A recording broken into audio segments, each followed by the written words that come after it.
జై శ్రీరామ్. నేషనలిస్టులందరికీ కూడా నా నమస్కారాలు. ఇంకా హిందూస్కు భారతదేశంలోని సోకాల్డ్ మెజార్టీగా ఉన్నామనుకుంటున్నటువంటి మన హిందువులకు ఇంకా కాంగ్రెస్ పార్టీ, రీజనల్ పార్టీస్ గురించి పూర్తిగా అర్థం కాలేదు అనడంలో ఎటువంటి ఆశ్చర్యం లేదు, ఎటువంటి డిఫరెంట్ సెకండ్ ఒపీనియన్ లేదండి. ఎందుకంటే కాంగ్రెస్ అసలు ఎప్పుడో చచ్చిపోవాల్సినటువంటి పార్టీ. అట్లీస్ట్ 2014 లోపల జనాలు కళ్ళు తెచ్చుకున్నారు, నరేంద్ర మోడీని బీజేపీ పార్టీ ఎన్డీఏని గెలిపించారు. మళ్ళీ 10 years లోపల అది పార్టీ చచ్చిపోతుంది ఈ థర్డ్ టైం లోపల అనుకుంటే మళ్ళీ దానికి లైఫ్ ఇచ్చిండ్రు. దానికి మళ్ళీ బాగా ఓట్లు వేసి 99 సీట్లు పార్లమెంట్లో వచ్చి మన మెయిన్ అపోజిషన్ లీడర్గా రాహుల్ ఫేక్ గాంధీ మళ్ళీ అపోజిషన్ లీడర్గా ఇండియా లోపల కీలక పాత్రను పోషించేటటువంటి పరిస్థితి వచ్చిందనమాట. మనము గత చరిత్ర నుంచి హిందువులు ఏం పాఠాలు నేర్చుకోలేము. 16 సార్లు మొహమ్మద్ గజనవి వాడు ఈ దేశం మీద దండయాత్ర చేసే మొహమ్మద్ ఘోరీ గజనవి 16 సార్లు వాడిని ఓడించి వాడిని ప్రాణాలతో విడిచిపెట్టి వాడిని దేశానికి వదిలేసిండు. పృథ్వీరాజ్ ఆయన మహావీరుడే కావచ్చు, కానీ తెలియత కూడా అన్నట్టే కదా. 17th టైం వచ్చినప్పుడు వాడు ఏం చేసిండు? పృథ్వీరాజ్ ఓడిపోతే అత్యంత కిరాతకంగా చంపిండా లేదా? మనము ఇప్పుడు ఎన్నిసార్లు కాంగ్రెస్ ఓడించినా కూడా మళ్ళీ ఒక్కసారి వాళ్ళు అధికారంలోకి వస్తే ఆ ప్రతీకారం ఎంత భయంకరంగా తీర్చుకుంటారో భారతదేశంలోని హిందువులకు అర్థం అవడం లేదు. కనీసం మీరు ఊహించలేరు, మెజార్టీ హిందువులు ఊహించలేరు. You just cannot imagine what kind of revenge they would take upon Hindus. భారతదేశాన్ని ముక్కలు చిక్కలు చేయడమే కాదు, హిందువుల మీద ఎటువంటి అత్యాచారాలు జరుగుతాయి, హిందువులను ఏ విధంగా చంపేస్తారు, ఎంత క్రూరంగా హింసిస్తారు, బానిసలుగా మార్చుకుంటారండి. వాళ్ళు హిందువులను వాళ్ళు ఎప్పుడు మనుషులుగా వాళ్ళు చూడలేదు. నెహ్రూ నుంచి మొదలుపెట్టుకొని నెహ్రూ కొత్తగా దేశం స్వతంత్రం వచ్చినప్పుడు నెహ్రూ ప్రధానమంత్రి అయిన తర్వాత ఇందిరాగాంధీ ఎమర్జెన్సీ పెట్టింది. వాళ్ళ గురించి కొంతనే తెలిసిందే అప్పటి ప్రజలకు. ఎందుకంటే అప్పుడు ప్రైవేట్ టీవీ ఛానల్స్ లేవు, సోషల్ మీడియా లేదు, కేవలము గవర్నమెంటు అన్ని న్యూస్ పేపర్లు గవర్నమెంట్ కంట్రోల్లో పడనమాట. కాంగ్రెస్ యొక్క చెంచాగి చేసేటువంటి పత్రికలే ఉన్నాయి కాబట్టి ఆ న్యూస్ మాత్రమే చదివేవాళ్ళు. కాబట్టి అప్పటి ప్రజల అమాయకులు, నిజాలు ఏందో కూడా తెలియదు. ఇప్పుడు మనకు సోషల్ మీడియా అవైలబిలిటీ ఉండడం వల్ల, ఎన్నో ప్రైవేట్ ఛానల్స్ రావడం వల్ల, మళ్ళీ వరల్డ్ వైడ్గా కూడా మనకు డిఫరెంట్ ఫారిన్ ఛానల్స్ కూడా మనం చూడడం వల్ల, ఫాలో అవుతుండడం వల్ల మనకు నిజాలు తెలుస్తున్నాయి. మనకు ఎక్స్పోజర్ చాలా ఎక్కువ ఉన్నది కాబట్టి మనకు నిజాలు తెలుస్తున్నాయి. 100% కూడా 100% అంటానే నేను. ఇప్పటికీ ఎక్కువ channels anti India, anti Hindu, anti national ఛానల్సే. న్యూస్ పేపర్లు అలాగే ఉన్నాయి, ఎలక్ట్రానిక్ టీవీ ఛానల్స్ కూడా అలాగే ఉన్నాయి మ్యాక్సిమం. అందుకనే ఇంకా ఈ దేశ ప్రజలకు ఎక్కువ మందికి నిజాలు తెలుస్తలేవు. ఇంకా కాంగ్రెస్ పార్టీని ఇప్పటికి ఎప్పుడో భూస్థాపితం చేయవలసి ఉండే భారతదేశంలోని హిందువులందరూ కూడా. దానికి మళ్ళీ లైఫ్ ఇచ్చిండ్రు కాంగ్రెస్ పార్టీకి. అట్నే మన తెలంగాణలో కూడా టీఆర్ఎస్ పార్టీ అది ఒక రజాకార్లకు సపోర్ట్గా పార్టీగానే పనిచేసింది కదా. ఇప్పుడు కాంగ్రెస్ పార్టీ మళ్ళీ అధికారంలోకి వచ్చింది. తమిళనాడులో కూడా డిఎంకే వాడు ఏమన్నాడు, స్టాలిన్ కొడుకు, హిందూ సనాతన ధర్మం, డెంగ్యూ, మలేరియా, ఎయిడ్స్, కరోనా దీన్ని నిర్మూలించాలి అన్నాడు వాడు. అటువంటి అంత డేరింగ్గా వాడు మంత్రిగా ఉండి, వాడు మినిస్టర్గా ఉండి, వాళ్ళ నాన్న సీఎం ఎంత డేరింగ్ అంటాడంటే ఏంది, హిందువులను వాళ్ళు యొక్క ఫీలింగ్స్ని వాళ్ళు ఏమాత్రం కేర్ చేయరు. మేము మాకు అవకాశం దొరికిన రోజు హిందువులను పూర్తిగా ఫినిష్ చేస్తాము, నిర్మూలిస్తామని వాడు ఓపెన్గా చెప్తాడు వాడు. మళ్ళీ మన హిందూ డబ్బు మొత్తం వాళ్ళే తీసుకుంటాడు, ఆ గవర్నమెంట్ తీసుకుంటాడు. సెక్యులర్ గవర్నమెంట్ అంటారు, మళ్ళీ మొత్తం వాళ్ళు తీసుకొని ఎవరికి ఖర్చు పెడతారు, 2 పాషాణ తబ్బాల్లో ఖర్చు పెడతాడు వాడు డిఎంకే గవర్నమెంట్. కర్ణాటకలో అంతే. ఇప్పుడు మళ్ళీ ఏదో అయింది, విమల కొత్తగా కర్ణాటకలో బిల్ తీసుకున్నారు కాంగ్రెస్ వాళ్ళు. అది ఇంప్లిమెంటేషన్ చేస్తాను, డ్రాఫ్టింగ్ అయిపోయింది, అది ఇంప్లిమెంటేషన్ చేస్తారట. అంటే ఎస్సీ ఎస్టీ బీసీలతో ఓబీసీతో పాటు అన్ని మీద దాని మీద ముస్లిమ్స్ కలిపి దానిలో మైనార్టీస్ మీద అట్రాసిటీ కేసులు పెట్టి వాళ్ళ కొత్త లాలు పెట్టి అగ్రవర్ణాలు ఉన్న వాళ్ళు ఎంత 5% ఈ భారతదేశంలో పడ. మరి 5% వాళ్ళు ఈ దేశ ప్రజలందరినీ పీడిస్తున్నారట. అయితే వాళ్ళ మీద అత్యంత క్రూరంగా హింస చేయడానికి ఈ చట్టాలు ఉపయోగించుకుంటారనమాట. ఈ చట్టాలు తీసుకొస్తున్నారు. అంటే వాడు ఇక్కడ రాష్ట్రంలో ఉంటే వాడు ఏ స్టేట్లో వాళ్ళ గవర్నమెంట్ ఉంటే వాళ్ళ స్టేట్ వాళ్ళు ప్రధానమంత్రి Narendra Modi central government care చేయకుండా వాళ్ళు ఇష్టపడి ఇస్తారు. బెంగాల్లో కూడా టీఎంసీని గెలిపించారు. కేరళ సిపిఎం ముస్లిం లీగ్తో చేతులు కలిపినటువంటి సిపిఎంను కల్పించారు. జమ్మూ కాశ్మీర్లో ఫారూక్ అబ్దుల్లా ఫ్యామిలీకి అది రాసి చేసిండ్రు ఆ స్టేట్ను. మొత్తం వాళ్ళ ప్రాపర్టీ అయిపోయింది అది.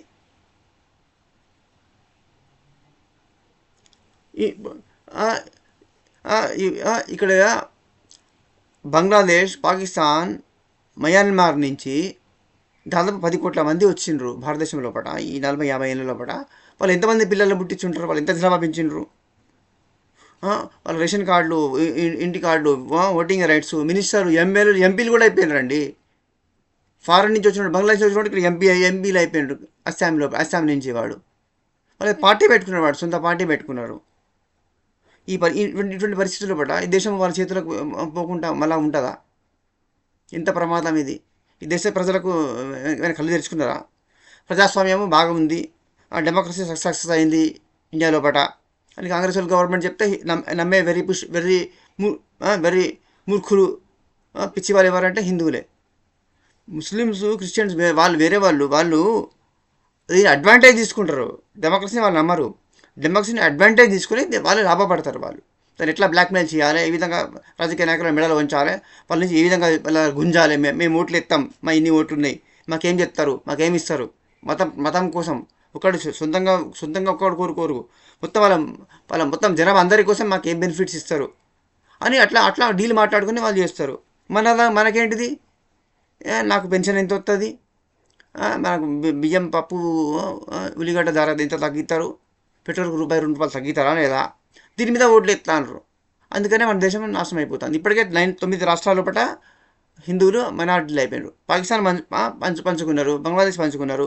ఈ దేశం లోపల జమ్మూ కాశ్మీర్ అయిపోయింది, అస్సాం అయిపోయింది, వెస్ట్ బెంగాల్ అయిపోయింది. One after one states are going into their hands. Old సిటీలో పోయి మీరు Hindus, I can challenge you, open challenge ఇది. మీరు ఓల్డ్ సిటీలో పోయి మీరు ఒక షాప్ పెట్టి, ఒక కంపెనీ పెట్టి ఎవరైనా హిందువులు ఆడ బతకగలరా?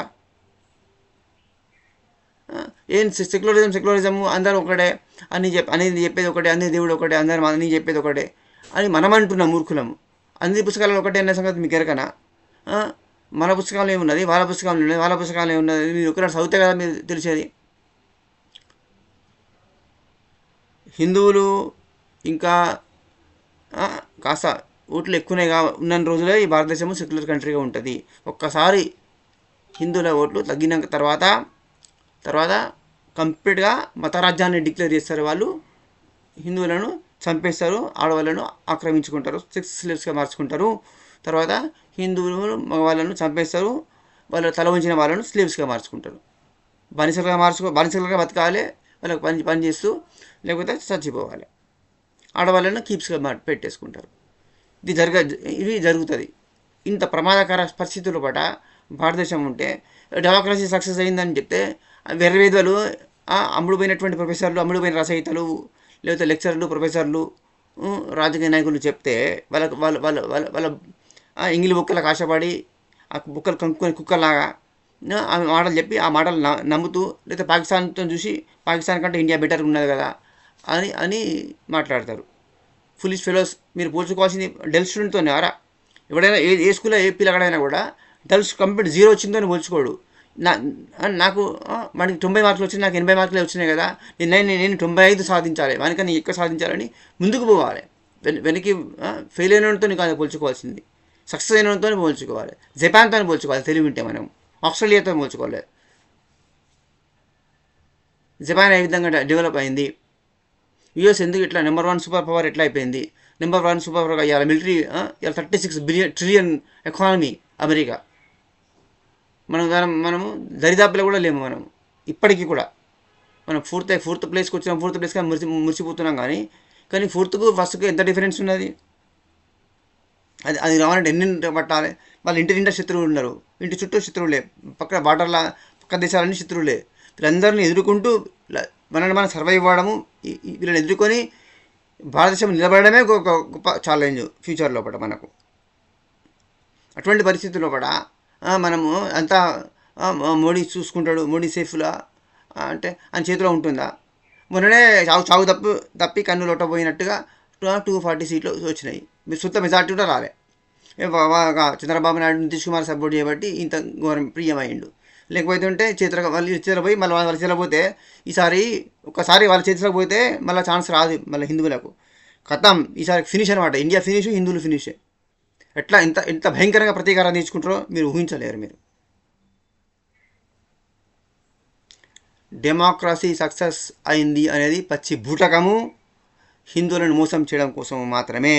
సెక్యులరిజము, సోషలిజం ఇవన్నీ కూడా హిందువులను మోసం చేయడం కోసం మాత్రమే. సెక్యులరిజము, సోషలిజం అనే వర్డ్స్ డాక్టర్ అంబేద్కర్ యొక్క రాజ్యాంగంలో 1950లో కూడా అది లేవు. ఆ వర్డ్స్ లేవు, అది రాజ్యాంగంలో లేనివి. అవి ఇందిరాగాంధీ చేత చొప్పించబడ్డవి. ఇందిరాగాంధీ అన్కాన్స్టిట్యూషనల్గా, రాజ్యాంగ విరుద్ధంగా వీటిని చేర్చింది. వాటిని తీసిపడేసి ఈ దేశాన్ని బౌద్ధ, జైన, సిక్కు, హిందూ దేశంగా ప్రకటించాలి. ఈ దేశంలో పుట్టినటువంటి సంస్కృతులు ఏమైతే ఉన్నాయో వాటికి మాత్రమే ఈ దేశము సొంత దేశము. ఫారెన్ నుంచి వచ్చినటువంటి మతాలకు సంబంధించిన వాళ్ళకు ఈ విధంగా వాళ్ళకు democratic rights, jobs, educational, health care అంతవరకే. మన అమెరికాలో పోతారు ఎన్ఆర్ఐస్, అక్కడ ఏంది జాబులు చేసుకుంటారు, మంచిగా సంపాదించుకుంటారు, మంచిగా బతుకుతారు, అంతే. అంతవరకే ఉండాలి వీళ్ళకు. President, prime minister, CM, vice president, లేకపోతే హైకోర్టు జడ్జిలు, సుప్రీంకోర్టు జడ్జిలు వాళ్ళకు ఇవ్వడానికి, ఫారెన్ మతాల నుంచి సంబంధించిన వాటి వాళ్ళకు ఇవ్వడానికి వీలు లేదు. అంతేకాకుండా దాదాపు 10 కోట్ల మంది ఫారినర్స్ ఇండియాలో ఉన్నారు. వాళ్ళందరినీ గుర్తించి అందరినీ వార్ఫుడ్ యుద్ధ ప్రాతిపదిక మీద సెంట్రల్ గవర్నమెంటు పంపించాలి.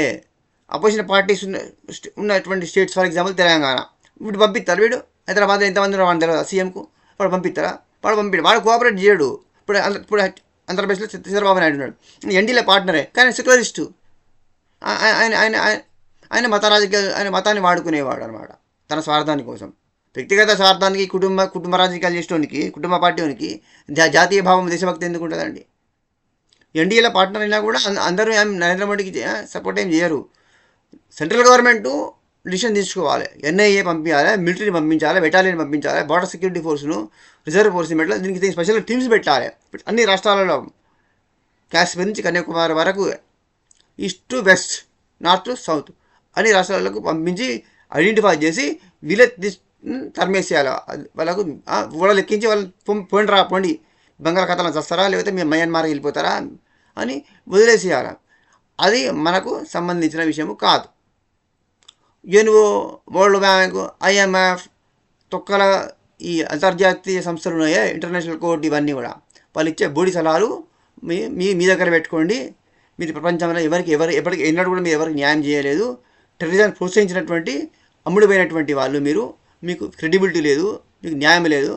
కాబట్టి నోరు మూసుకోండి అని వాళ్ళని సూర్లో పెట్టాలి. ఇందిరాబాబు మన యొక్క నరేంద్ర మోడీ గారు, ఇండియా, భారతదేశ గవర్నమెంటు వాళ్ళని ఎటువంటి పట్టించుకోవాల్సిన అవసరము లేనే లేదు. కాబట్టి డెమోక్రసీ అనేది ఒక బోగస్ హంబగ్. ఈ దేశంలో సెక్యులరిజం అనేది the most gang raped word. Socialism is a trash. సోషలిజంతో ఈ దేశంలో ఒకసారి గుర్తు చేసుకోండి. గ్యాస్ కోసం ఎన్ని రోజులు వెయిటింగ్ చేసేది, గ్యాస్ సిలిండర్ కోసము. టెలిఫోన్ కనెక్షన్ కావాలంటే ఎన్ని వెయిట్ చేసిండ్రు. రేషన్ కార్డు, రేషన్ షాపులో బియ్యం తెచ్చుకోవడానికి ఎన్ని గంటలు నిలబడ్డారు. కరెంట్ బిల్ కట్టుకొని ఎన్ని గంటలు నిలబడ్డారు, మర్చిపోయారా? ఒకరోజు పని మానేసుకొని లైన్లో నిలబడి కరెంట్ బిల్ కట్టుకున్నారు, రేషన్ షాపులో బియ్యం తెచ్చుకున్నారు, పని మానేసుకొని, ఆడవాళ్ళు, మగవాళ్ళు. ఇప్పుడు అవన్నీ పోయి అన్నీ డైరెక్ట్గా బ్యాంకులోకి ట్రాన్స్ఫర్ అవుతున్నాయి. ఇంత మార్పు తీసుకొచ్చి మీ కరెన్సీతో అవసరం లేకుండా మీకు ఫోన్పే అవైలబిలిటీని చేసిండి. డైరెక్ట్ మీకు మనీ ట్రాన్స్ఫర్ సెంట్రల్ గవర్నమెంట్ చేస్తా అంటే నరేంద్ర మోడీ ఏం చేసిండు అని మాట్లాడే యదవలకు చెప్పు తీసుకొని సమాధానం చెప్పాల్సిన బాధ్యత ఈ భారతదేశ ప్రజలకు ఉన్నదా లేదా? ప్లీజ్, హిందువులు మొత్తం యూనైట్ అయ్యి, భారతదేశంలో హిందువులు అందరూ యూనైట్ అయ్యి హిందూ ఓట్ బ్యాంక్ ఫామ్ అవ్వాల్సిన అవసరం ఉండదండి. ఇంకా మన 35% కూడా హిందువులు యూనైట్ కాలే. 80% హిందువులు యూనైట్ కావాలి. అప్పుడు ఈ దేశము నిజంగా మన స్వతంత్ర భారతదేశం అవుతుంది అనమాట. India is different, Bharat is different. అప్పుడు భారతదేశం మారుతుంది అనమాట. ఇండియా అనేది వాడు పెట్టిపోయాను, బ్రిటిష్ వాడు పెట్టిపోయిన వారు. ఆ పేరు మన పేరు మనం తీసిపడేసి మన పేరు మనం పెట్టుకోవాలి. ఇది మనది. భారతదేశాన్ని హిందూ రాష్ట్రంగా మార్చుకోవాలంటే మనం సేఫ్గా ఉండాలా, మన చిల్లళ్ళు ఆడబిడ్డలు సేఫ్గా ఉండాలంటే హిందూ యూనిటీ అత్యంత అవసరం. Please share and subscribe. జై శ్రీరామ్, జై శ్రీకృష్ణ, వందే మాతరం.